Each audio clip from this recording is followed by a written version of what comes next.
Okay, we're recording. I'm Brandon Polite, professor of philosophy at Knox College in Galesburg, Illinois, and I'm joined by Andrew Kania, who's a professor of philosophy at Trinity University in San Antonio, Texas.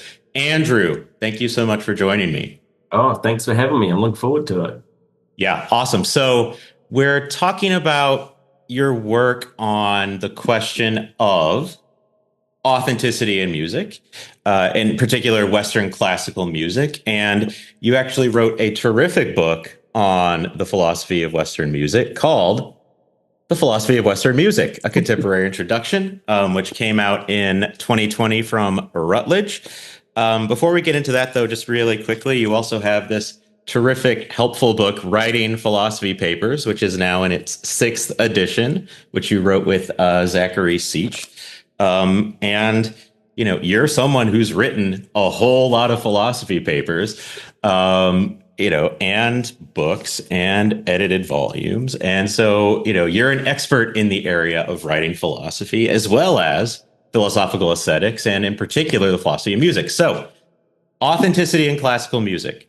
This is an issue that in an earlier episode, I interviewed Julian Dodd about, who's also written a lot about this. And you two are sort of friendly nemesis, I feel like, when it comes to this question. And so I think the place to start is really the motivating question of outside of philosophy, right? It makes sense why philosophers care about authenticity with respect to performance in classical music. There are metaphysical issues. There are issues of, epistemology and aesthetic appreciation.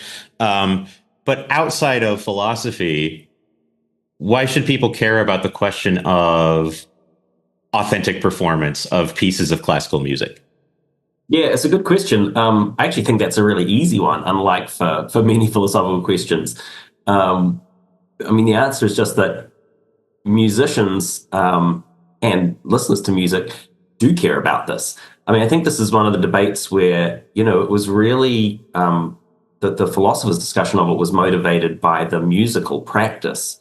In the classical world in the 20th century, roughly, people started doing this thing of like trying to play these musical works on the kinds of instruments and in the kinds of styles that would have been familiar to their composers, which were in some cases radically different. Especially if we're talking about the earliest music that they started doing this with, kind of Baroque stuff, radically different from the way those pieces were being performed typically at the time. And this, of course, spurred a lot of discussion, first amongst musicians, also then musicologists, and then the philosophers kind of took it up, sort of thinking, as philosophers sometimes do, like, wow, these people are really confused about some basic concepts they're talking about. So I think people who are interested in classical music care about this issue of, what's the right way to perform these works, right? I'm interested in Beethoven's Fifth Symphony or whatever. But am I actually getting access to it? Because I'm relying on these performers to deliver it to me. Unlike, a novel where it's like I can get a copy of the text and kind of access the work more directly. So I think people who are interested in this music are just automatically interested in this question, though they might not always, of course, use that term to describe it. Yeah, great. And so the more or less consensus view, and the or less I think is important here, within, among philosophers of music has been, I think, since Nicholas Wolterstorff in the 1970s, is score compliance, right? To perform a work authentically requires complying with the score, at the very least intending reasonably to hit all of the notes on the score. This is a view that Julian Dodd has taken issue with. We talked about that at length in my interview with them, right? He thinks that, score compliance is important, but it's not the final value, right? The final value for authentically realizing a work of classical music is, evincing understanding of the work's meaning, right? And that may require for the conductor performers deviating from the score, right? Not perfectly complying, changing instrumentation, for example, or, changing some notes here and there, right? To better realize or evince understanding of the work. And so what's your take on Julian's view, which I know you disagree with? So let's get into that. Well, I do disagree with it. But as I said in the, hopefully as I've said in a couple of things I've written on this, I'm really indebted to him for writing that book and coming up with these alternative theories, because it's really helped me to articulate better what I think about this and to kind of rethink some of the, as you say, kind of consensus or standard or received view in the philosophical literature. A good repository of which I think is Stephen Davies' 2001 book, Musical Works and Performances. He's definitely coming out of that tradition of Walter Storff, Davies himself, Levinson, other people. One of the things that Julian did that I think has been extremely valuable is to talk about the importance of basically interpretation in performance as kind of more fundamental. So, I mean, Stephen Davies and lots of other people have said a lot of things about interpretation, but they haven't exactly put it at the heart of the practice the way that Julian has, right? He's really interested in kind of thinking about these questions through the, what you might call the fundamental value structure, I think he calls it something like that, of the practice. Like, why do we do these things? Why do we comply with the score? It's because we want to understand these works. And I think that has been neglected in the literature that led to the received view. So the way I put my disagreement with him is that, he basically has this view that, right, there's what he calls score compliance or score compliance authenticity, which is the norm that you should follow the score, the thing you've just been talking about. But then there's also what he calls interpretive authenticity, and that's the thing about, the norm that you should convey something of the work's meaning in performance. And he thinks that interpretive authenticity is most important. It's actually ultimately what kind of justifies the norm that we should follow the score. But that means that if the two come into conflict, you have to choose between the two, interpretive authenticity trumps score compliance authenticity. I think this takes the idea too far. He's sort of taken this great idea and run with it. It actually developed, interestingly, in his thought. In earlier versions of this view, he started off by saying, well, there are these two norms and they're kind of equal, and so it's up to you. You can choose to follow the one or the other. In the final book version, he said, no, it's interpretive authenticity that's more fundamental. I think something more like the slightly earlier view. I think he's right to kind of see these things as equally important, but I actually see them as one kind of unified norm. I think the norm in the practice, the fundamental norm, is to convey something of the work's meaning through complying with its score. One way to think about this is, this is all connected with this idea of the meaning of musical works. And I think that's a very tricky topic. But again, one of the things I love about Julian's book is he's got this great sort of simple view in a way, which I've just sort of taken on because I don't have any better idea, which is that the meaning of a musical work is just what there is to be understood in it. So if we've got this idea that, musical works can be understood, the meaning is just what there is to be understood in them. In his view, he focuses a lot on one aspect of that meaning, or one part of that meaning, which is what he often describes as the underlying point of the work. He puts it in terms of things like, why the work is as it is in all its detail. And he thinks that if you really understand the work, which you can only do by studying the score closely and maybe listening to lots of other performances, you can start to see in some cases reasonably that to take that point seriously and convey it most convincingly or clearly in your performance, you've got to change a few details, sort of surface level details, as you say, some instrumentation or change a couple of notes here and there, and that's going to convey that point more clearly. I think this is a sort of dangerous thought. And I think one of the problems is that he's neglecting the importance of the surface details to the meaning of the work. What there is to be understood in the work certainly includes something like this kind of underlying purpose a lot of the time, underlying point. But I think it also includes all of the other stuff. The timbres of the instruments and the details of the melodies and the structure and everything, all of that stuff is to be understood in the work. If you haven't understood some of that stuff, you haven't understood the work. So, it seems to me what there is to be understood in a work of classical music, at least, is what there is to be understood in sort of the totality of all its correct performances. That way of thinking about it, it seems kind of basic in a way, though I didn't actually put it this way in print until this most recent forthcoming publication. But I think that's a useful way to think of it, because it seems to me when you change some of the notes, so he's got this example from Beethoven's Fifth Symphony. There's this fanfare that comes sort of halfway halfway through the exposition. So, Beethoven's Fifth, da-da-da-dum, da-da-da-dum, da-da-da-dum. And then after a couple of minutes, you get this big horn call. Pum, pum, pum, pum, pum, pum. And then you get the second theme. Da-da-da-da-da-da. A very different kind of style, which is very typical for this sonata form or sonata allegro form movement.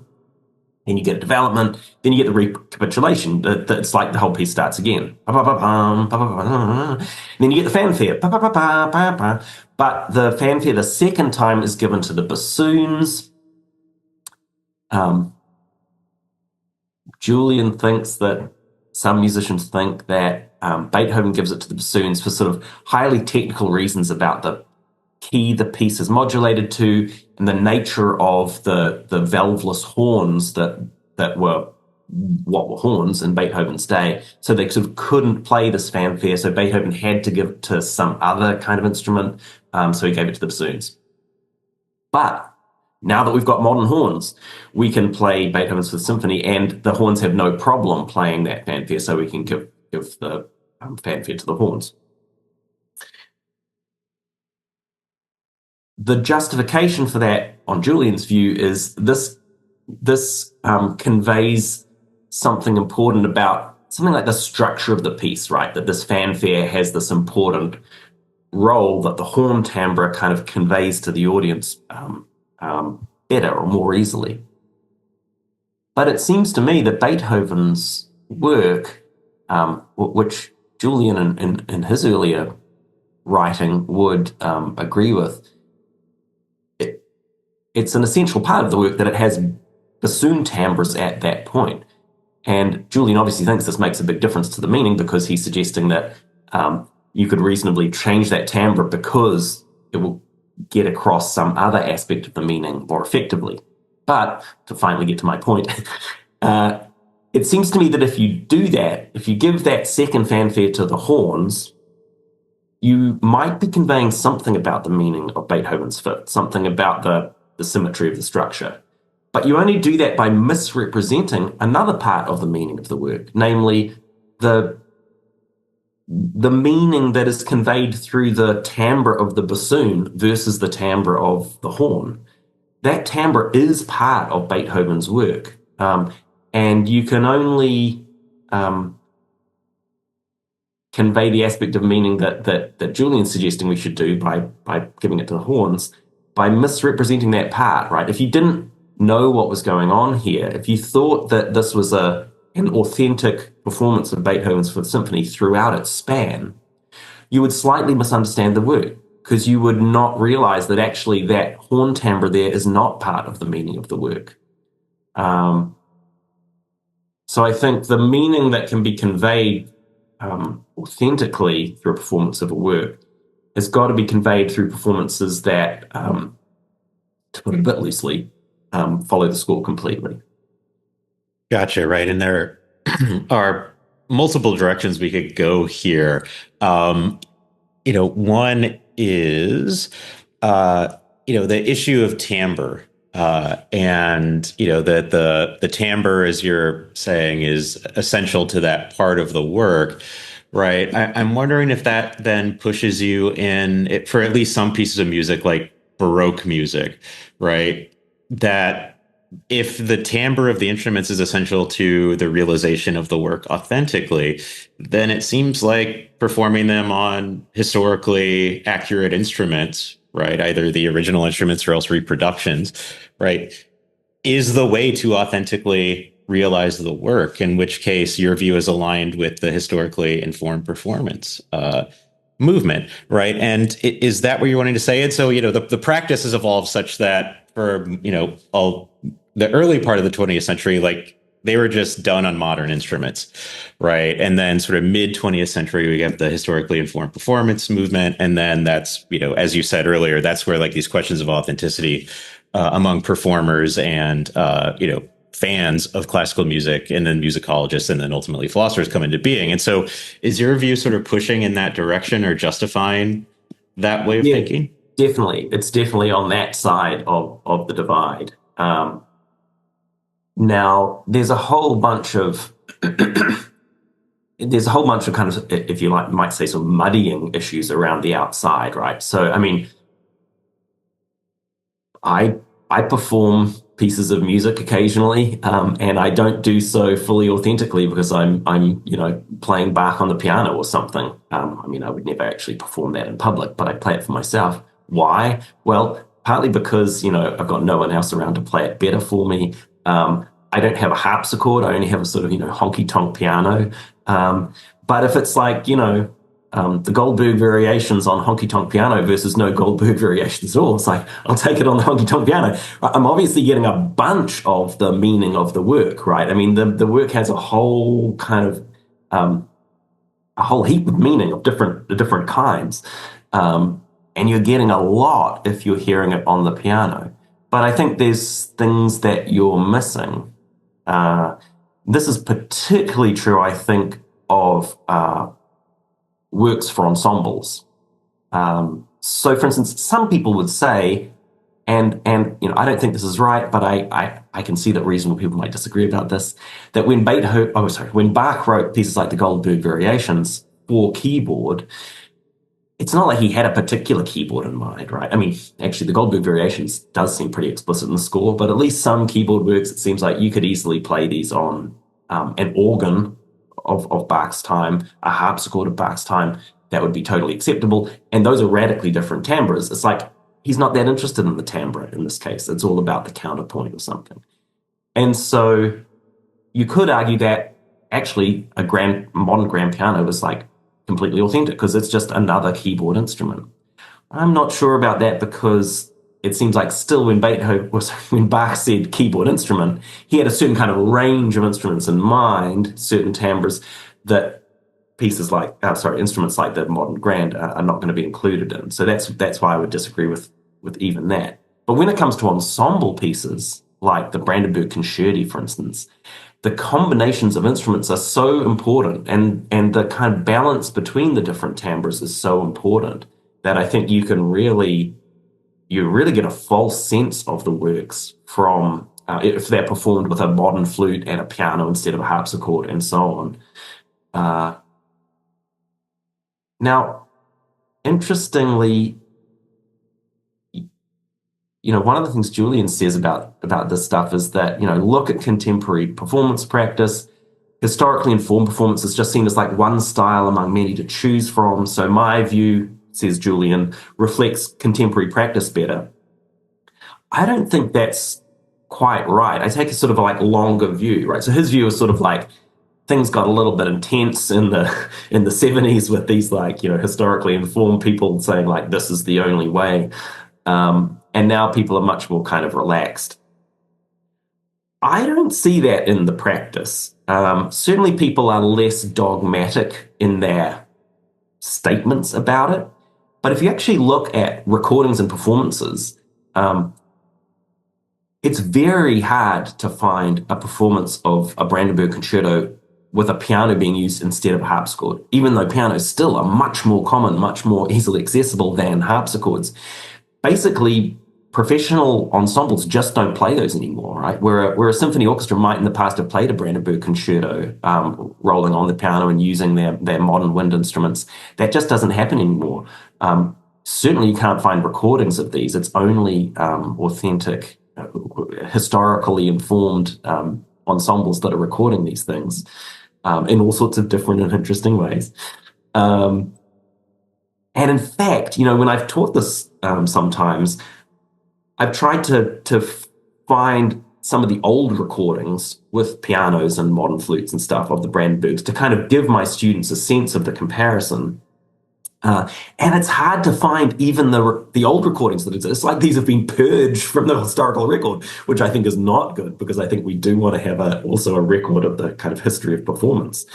But it seems to me that in that way, the historically informed performance movement, or whatever you want to call it, has sort of won the day. It seems to me that in the classical world, it's basically accepted that these works should be performed on instruments of that day, because the instruments, the contemporary instruments, sound so different and muddy the textures, and you don't get a sense of Bach from them. Yeah, so a few directions we could go here too. One, I think, is, a point you made earlier on in your response, is that authenticity and meaning can come apart to a certain extent, in the sense that, you playing Bach on your honky-tonk piano can, capture some of the meaning, right? But it's not, even though it's not an authentic performance, right? And so the question here is authenticity an all or nothing affair, right? It's either authentic or it's inauthentic, or can authenticity exist on a continuum, right? Where, a performance of Beethoven's Fifth Symphony that keeps the bassoons for the recapitulation of the fanfare, right? Like, that's more authentic than one where everything else is the same except for they do the recapitulation of the fanfare on modern horns, right? Like, is it a more or less sliding scale type thing, or is it no, the one with the horns is inauthentic? It may evince an overwhelming majority of the meaning of the work, but it screws this one bit up. Yeah. So this is a really good question, and I suspect that there are things in the corners here that I haven't fully worked out, and so this may end up sort of tying me in knots, but those will be helpful knots if they do. The first thing I want to say is I would be much more on the kind of continuum view than on the all or nothing view. You can have, I guess, in a sense, an all or nothing view, where an authentic performance, maybe this is even wrong. Let me approach from the other direction. Yeah, it seems like the Beethoven performance with the bassoons subbed out in that one moment for horns, it seems like it's almost completely authentic, if you want to put it that way, apart from this one aspect, right? It's not even those notes that are inauthentic, it's the timbres of those notes, because of the instruments that have been chosen for them. As you say, most of the meaning of the work it gets conveyed, but there's this little bit that's not. There's a sort of a slightly different meaning conveyed at this one moment. I'm sort of hesitating in saying some of these things, because another thing that's worth remembering, that I'm sure Julian, for instance, would agree with, but I think sort of gets lost sometimes in the way he talks about this, is that, excuse me, no performance of a complex work of Western classical music is going to convey all of the meaning of the work, precisely because they're works for performance, right? It's just like, I'm just waiting for that performance of Hamlet to come around, where the entirety of the meaning of Hamlet gets conveyed. It's like, what? Like, as they say, what does that even mean? One of the great things about works for performance is that there's always, and Julian, more than anyone emphasizes this, you can suddenly encounter a performance of a work that you thought you knew inside out, and it can be revelatory. It can show you something about the work that you didn't realize was kind of in there, but now you realize wasn't there because here's a performance of the work and it's conveying that meaning. But notice that's an assumption we're making, ex hypothesi in this case, that it's a performance of the work. Again, if you hear a performance of Beethoven's Fifth and you think, wow, geez, I never sort of realized before how symmetrical that first movement is, but those two horn fanfares really kind of showed me that it is. It's like, wait, hold on. You should know that Beethoven didn't actually score the second fanfare for the horns, that he scored it for the bassoons, right? You're actually misunderstanding the work in that way. This might, again, that might convey something about the work more clearly. It might sort of foreground some structural aspect of the work more clearly than any note perfect performance. But it only does so by changing an aspect of the meaning of the work, conveying some musical meaning that isn't there. Yeah, good. And so, central to this discussion is the nature of scores, right? That the work in some way is encoded in the score. And so, what sort of flexibility do performers have with respect to the score to realizing the work authentically, right? And so, the hardline view is Goodman's view, right? Which it has to be, well, I mean, it's hardline in multiple ways, right? It's hardline in the sense that only the notation matters, right? So only the notes, right, in that particular order matter, right?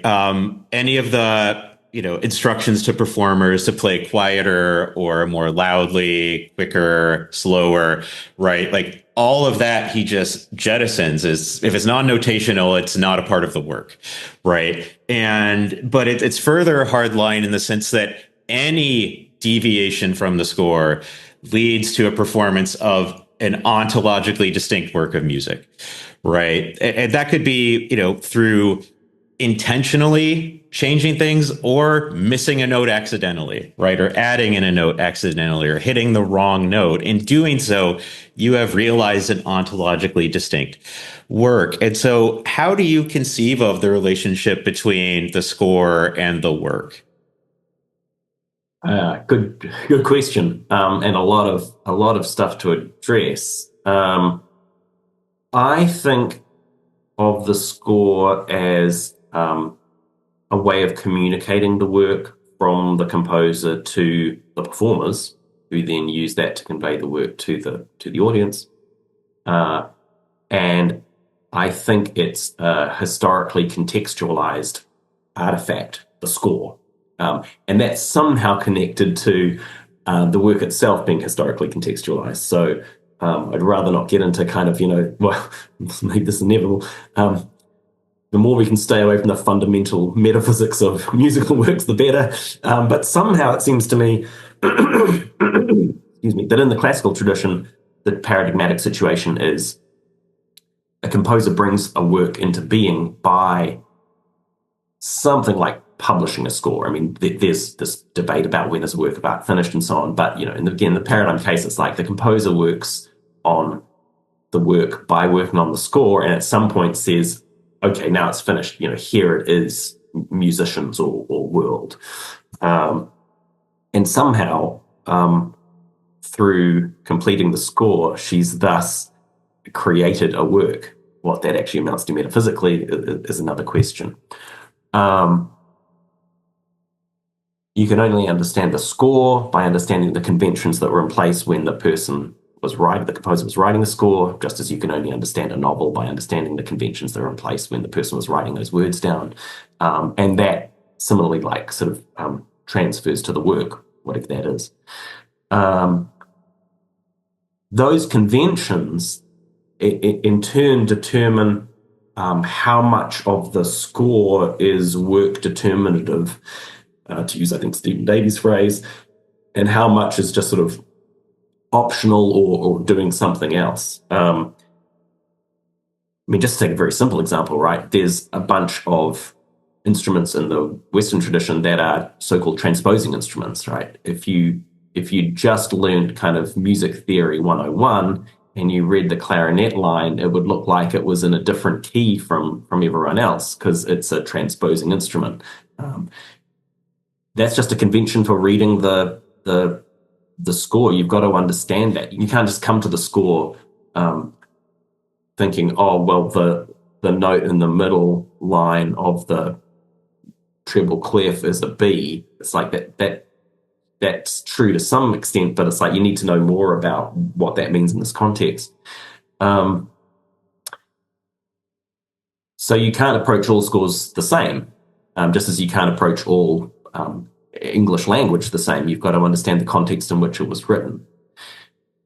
Now, Goodman, I'm no expert on Goodman, but yes, he's got his view is hardline in some ways, but it's also sort of not, hardline's a negative term. It's also kind of sophisticated and not simplistic in a way. It's a strange sort of mix, I think. So you're right, when he says notation, he's got this highly technical notion of what a notation is, which does not include, as you say, things like tempo indications, which we would standardly call part of musical notation. So I think you've got to be really careful with that term, right? But he understood notations as conventional systems. So it's not like he had this simplistic view where you could just kind of read off the black dots and white spaces, kind of what the notation is saying. No, he thought this only makes sense within a convention of how to understand it. It's true that he thought for kind of, I think, quite large scale theoretical reasons that, yes, nothing that departed from the score, or at least the notational aspects of the score, would count as a performance of the work. I don't think he thereby thought it was the performance of another work. So some views might entail that. I mean, actually, not to pick on Julian again, but any sort of Platonist view of musical works according to which they're discovered rather than created, right? Because every arrangement of notes is an abstract object that already exists. If you had that sort of view, you might think, yeah, whatever notes you produce, you're going to be playing some work because they're already all out there. I don't think Goodman had that view. I mean, he certainly wasn't a Platonist. He's an arch nominalist.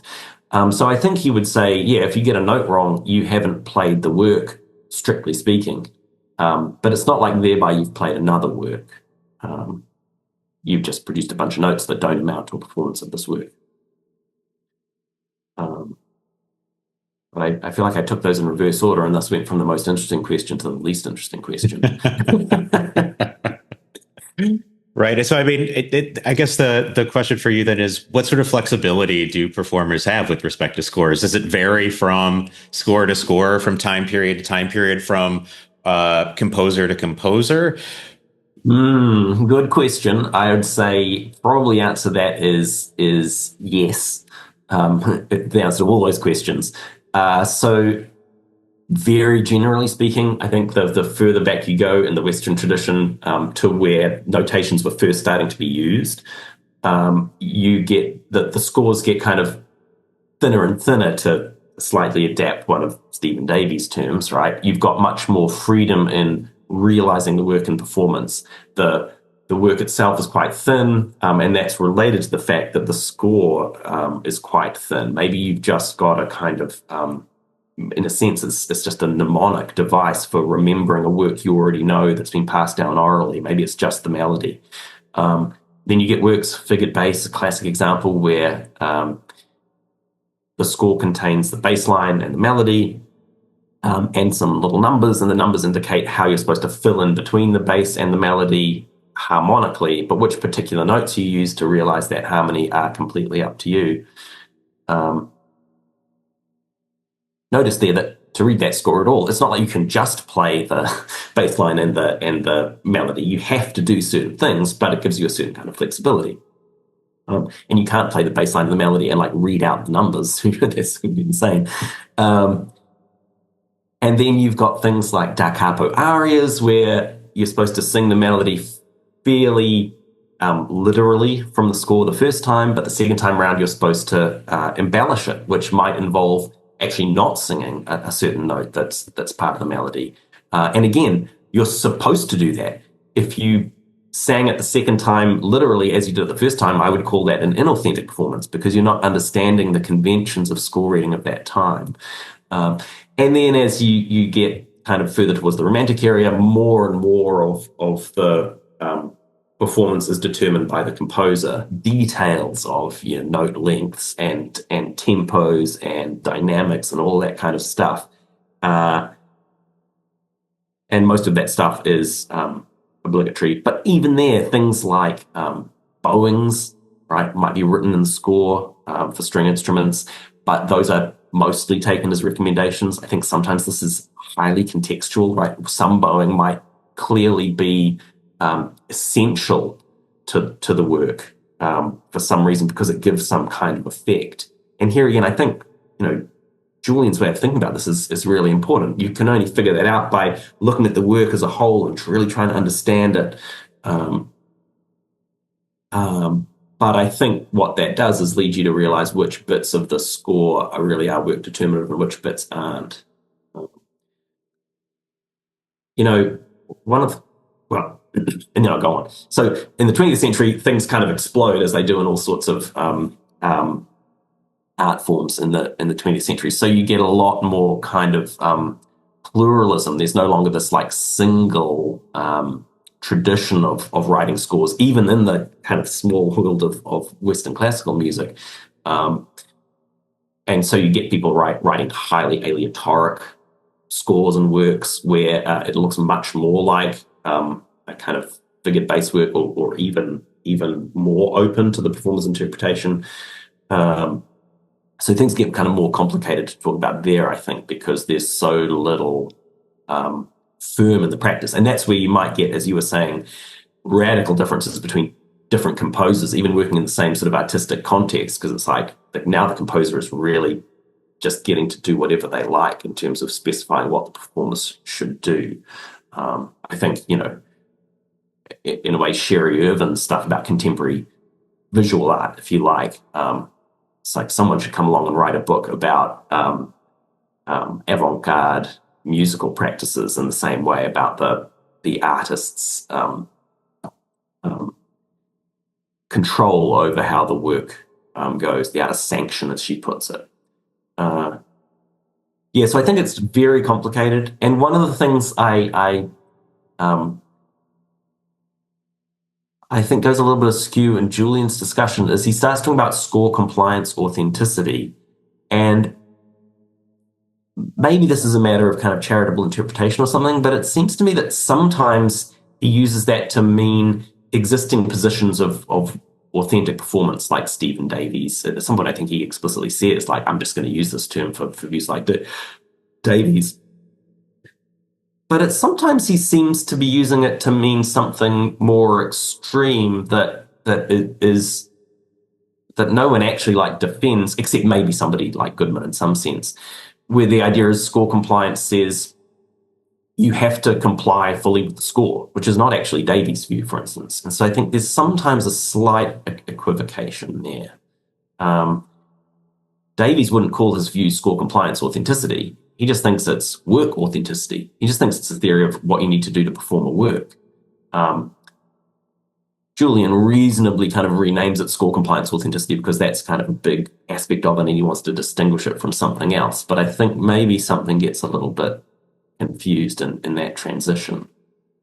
Yeah, right. And for Davies' view, right, that one of the necessary conditions for performing a work authentically is the performers having the intention to perform most of the score, right? Wow. And what you're wanting to do is say, no, that most of is too wishy-washy, right? They have to have the reasonable intention of performing all of the score, right? Wow. And could you talk a bit about that? Because the role of intentions, is important for Davies, it's important for you. And so can we talk about that aspect, right? The role of intentions here. Sure. I mean, I think, everyone in this debate is immersed in the kind of idea that intentions are important. We're talking about, what people are doing, what they're trying to do, what they're succeeding and failing to do.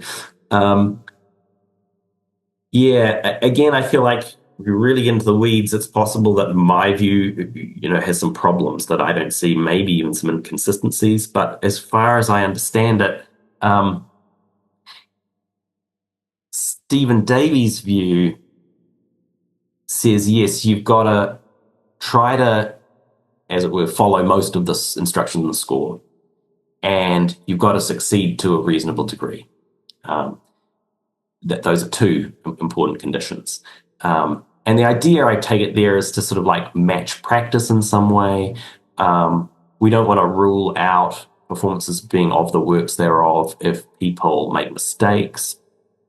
And people are often kind of, making small changes to the score, but still presenting these things as the works. I think this leads them into difficulties, and they're difficulties that Julian Dodd has pointed out. Julian points out that Stephen wants to say that these performances of Beethoven's Fifth, where we substitute horns for bassoons, are inauthentic. And then Julian turns around and says, gotcha, your theory just says you've got to aim at following most of the instructions in the score, and Herbert von Karajan is the example in this case, is doing that. And Stephen has some responses, but I think actually this highlights an important distinction. I think the distinction between intentional departure from the score and mistakes is a crucial one. I mean, Stephen does too. He's got a lot of, he discusses this a lot in his book, but I'm not sure the ultimate view is entirely coherent. And again, I'm not sure my view is entirely coherent either, but the view is something like, as you say, if the score, certain aspects of the score are work determinative, right? They describe the work. And if you want to perform the work, you've got to want to do those things. You're going to want to produce a performance that has those properties. Now, you might not always want to do that, right? For various reasons, you might want to depart from the score for a little bit. But then I would say, okay, then you're departing from the work a little bit. So your performance is less than ideally authentic, if you want to put it that way. Julian, of course, then kind of piles onto me and says, Kania thinks that Herbert von Karajan never performed Beethoven's Fifth Symphony. But of course, I wouldn't put it that way exactly. Or if you do put it that way, you want to say, well, he's performing something that's very, very similar to Beethoven's Fifth Symphony. But it's probably better to say, look, as I said earlier, he's performing almost all of Beethoven's Fifth Symphony. There's just this one aspect of one brief moment that he's not performing. That's a more charitable way to myself to put the view. And mistakes, it seems to me, are a different issue. It's like the reasonable intention covers it. It's like you're performing the work if you're reasonably intending to follow all the work determinative instructions in the score, but that allows room for mistakes. Yeah, that sounds good. Right.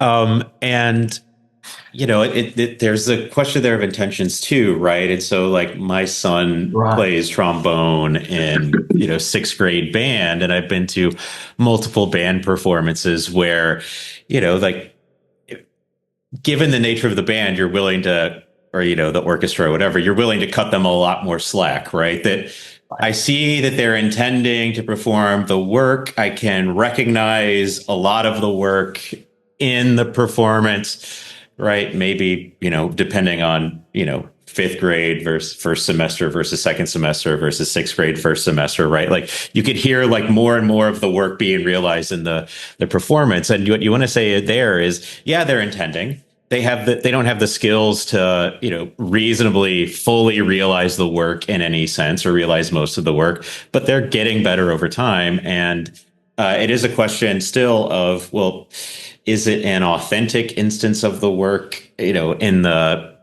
maybe aesthetic sense? Well, no, right? I mean, but maybe in the ontological sense, no either, right? And so, there's a question of intentions and, to what extent they can be reasonably to what extent they can reasonably intend to perform the work successfully, right, or authentically.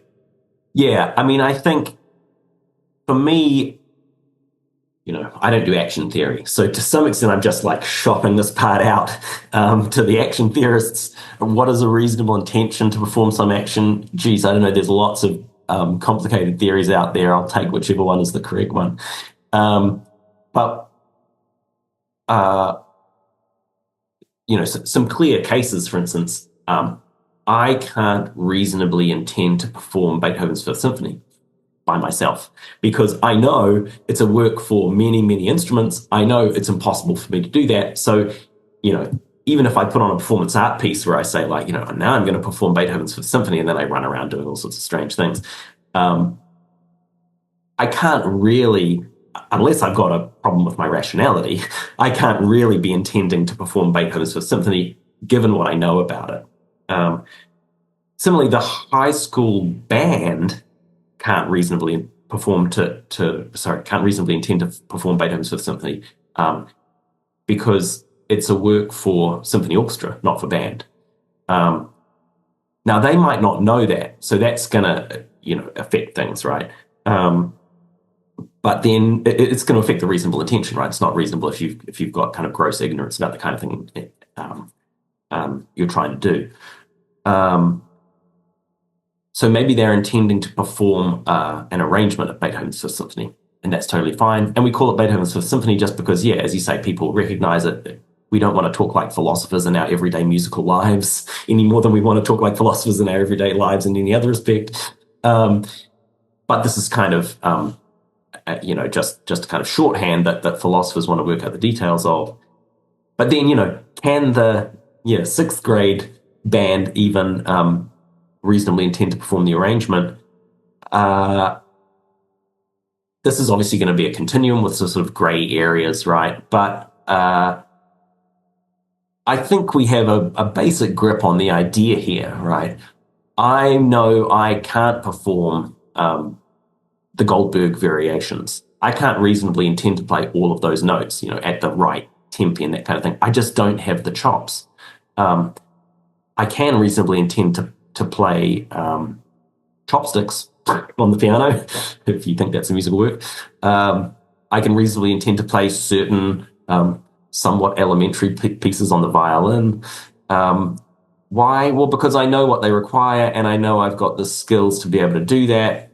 I don't always succeed, but it's not like if I managed it, I would think, my God, there's some, higher power controlling me, because there's no way I could have done that on my own, which would be the case if I sat down at the piano and suddenly managed to play the Goldberg variations. It's right, this is going to be a come to Jesus moment for me. So I don't know if that's helpful, but trying to give some sense of what I mean by reasonable, I guess. I guess the other thing that's worth clarifying here is the intention part. Obviously, in ordinary English and also in philosophy, we use intention sometimes to mean something like there's a sort of a distal sense where it's like, I intend to go to campus today. That's not the sense of intention I mean, right? So obviously I could intend to play chopsticks on the piano later today and then not do it because I forget or because something comes up. The relevant intentions here, I think, are very proximal action guiding intentions, right? The intention to control your body in a certain way that's going to result, given the nature of the instrument and certain sounds being produced and so on and so forth. So even if you've sat down at the piano in front of, your audience in the concert hall, you're intending to play the Goldberg variations, you get a little way through, and then there's a power cut or the fire alarm goes off and you stop, I would say you haven't intended to play the entire Goldberg variations in the relevant sense. You've intentionally performed the first couple of variations or something, but then because the fire alarm went off, you weren't able to have the relevant performance intentions for the rest of the piece. Yeah, gotcha. And so, shifting gears maybe a bit, that one thing that when I interviewed Julian, he and I talked about was, and I think he made, a decently compelling point here of sort of comparing conventions of classical music performance and theatrical conventions of performance, right? And his point being that, the Royal Shakespeare Company, who, you think of as like the experts on performing Shakespeare, right?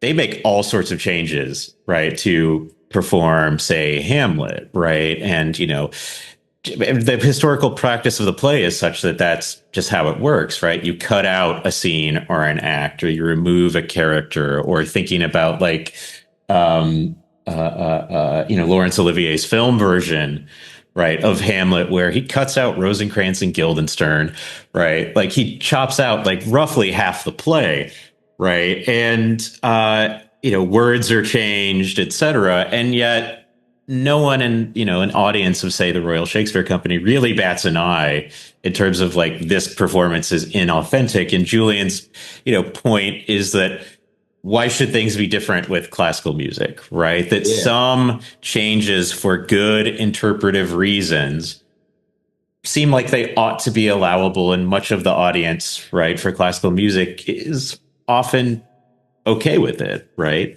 And so what do you think about like that parallel or that connection between theater and classical music performance? I think I'm an outlier here for sure, because I agree with him with the rhetorical question. Why should anything be different in classical music from theater? But I would put them together on the other side. I've long been puzzled by people who I think of as being, more on my side of this argument, or I'm a bit on their side than on Julian's, making this sort of division between classical music and whatever you want to call kind of Western art theatre, basically saying different things. And I don't get it. So one thing I would say is I do think it's... So what would my view be? My view would be an authentic performance of Shakespeare produces a performance, in the way that a performance of the play would have been put on in Shakespeare's time. Now, what does that mean exactly? Well, we're going to have to appeal to the kind of theatre historians. That's something that David Davies has done a little work on in his Philosophy of Performing Arts book, which is nice. I would think, from my slim knowledge of theatre, I would say, cutting scenes out and stuff is totally standard practice and has been ever since Shakespeare's day. So in fact, I don't think there's anything weird. I don't think there's anything inauthentic about that. I would say the same thing about 19th century opera. It's totally standard to not do the whole thing, or ballets, classical ballets. It's totally standard to not do the whole thing. So that's not to be non-score compliant. If we understand score compliance in this way of kind of, contextually understanding the score, or however it is that the work's being passed down. What about costumes? Again, I don't know exactly what to say. I feel like it's a little bit like the can we play Bach on a concert grand question. Costumes weren't that important, as I understand it, in Shakespeare's day. But does that mean... Shakespeare certainly wouldn't have understood what was going on if people were dressed as, mafia characters. So does that mean that's allowed or it's disallowed? I think there's room for debate there. But I think this argument that but wait, this has just become totally standard part of theatre performance practice. I am highly suspicious of that argument, because I think these same people, not Julian, but Stephen Davies and David Davies, would not say that for classical music practice, right? They say classical music practice took a wrong turn, or was going in a wrong direction for many years, by not paying attention to the conventions surrounding the reading of these scores. These people were reading these scores naively. And I want to say the same thing about Shakespeare. And in fact, Wagner and lots of 19th century opera. The standard argument, well, one of the things people say about these sorts of works is they're so well known that there's room for people to do kind of radically new things with them. I think that argument, if it ever applied, doesn't apply anymore. For instance, in New Zealand, a few summers ago, for a few years, there was this pop-up globe. I think this happens all around the world, but basically it's this temporary theatre gets constructed that's just like the Globe Theatre in London, where a lot of Shakespeare's plays were first performed. And they do various things. I mean, one of the things they do is what I would call, highly score compliant performances of the Shakespeare plays, like using the kinds of costumes, the kinds of props, the kind of music that would have been familiar in Shakespeare's day. They also do radically different kinds of things, like gender-swapped productions. I saw a gender-swapped production of Julius Caesar where there was this kind of like Hillary Clinton figure. This was back in, whichever year that would have been. But when you see one of these authentic performances, it can be revelatory because you realize why things are happening in this sort of way. I mean, one example that's been used so much is the amount of, if it's okay to still call it, cross-dressing in Shakespeare's plays, right? And if you don't realize that all of the female roles were being played by men in Shakespeare's day, that can seem very mysterious. But it makes a lot more sense. There's a lot more kind of funniness to the jokes about it, right? When you realize, and when you see it actually done that way, you really kind of experience that in a way that doesn't come, I think, from just kind of thinking about, knowing in the abstract, oh yes, these roles used to be played by men. Similarly, I would love to see an authentic performance of a Wagner opera. I feel like this totally minimalist approach to Wagner has been taken for so long. Nobody does a production of Wagner operas in the way that would have been familiar to Wagner or Wagner's audiences. And I think that would be really interesting because you would really get a sense of what, in some aspects, things that Wagner was trying to do that you don't get from seeing modern productions, and that you don't get entirely from just reading about and knowing intellectually about how productions in Wagner's time were put on. So yeah, the short answer is, yeah, it seems to me that theatre and classical music shouldn't be treated differently. But it seems to me that people have somehow, the people with a more kind of conservative received view about music have not applied that to theatre in the same way. But I actually think maybe they should. Yeah, I just wonder if it's the sense that these are different art forms, therefore they have different ontologies.